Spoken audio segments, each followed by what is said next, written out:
Shubham, ধর্মদত্ত with শুভমে আপনাদের স্বাগত।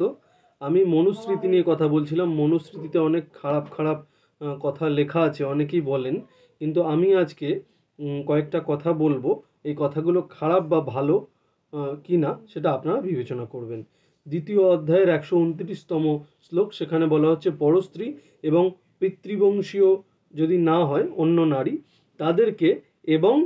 তাদেরকে ভবতী বলে সম্বোধন করা উচিত এবং ভগিনী বলে সম্বোধন করা উচিত। যারা নিজের বংশের বোন তাদের আয়ুষ্মতী ইত্যাদি বলে সম্বোধন করা উচিত। মাতৃভগিনী, পিতৃভগিনী অর্থাৎ মায়ের যে বোন, বাবার যে বোন এবং মাতুল পত্নী, শাশুড়ি, এরা মায়ের সমান।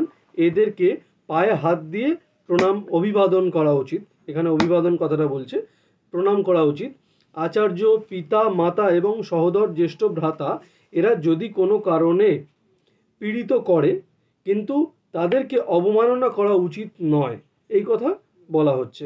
এরপরে কি বলা হচ্ছে, যে মাতা বালককে গর্ভে ধারণ করেন এবং প্রসব যন্ত্রণা সহ্য করে বালককে জন্ম দেন, বালক বা সন্তানকে জন্ম দেন, এবং বাবা কি করেন, তাকে রক্ষণাবেক্ষণ, পঠন পাঠন ইত্যাদির অনেক কষ্ট কিন্তু তারা সহ্য করেন মা বাবা।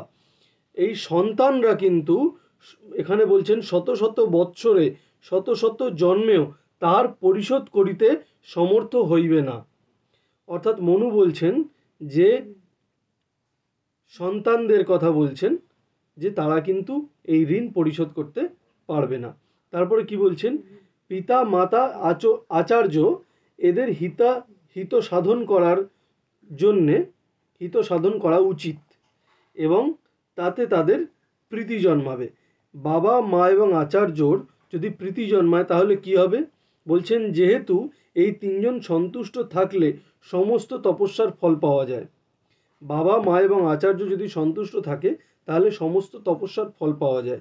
তাই জন্য এদেরকে কি করা উচিত, এদেরকে সম্মান দেওয়া উচিত, মর্যাদা করা উচিত এবং এদের প্রীত রাখা উচিত। এই কথা কিন্তু মনুর শাস্ত্রে বহুদিন আগে বলে গেছে। ধন্যবাদ, শুভরাত্রি।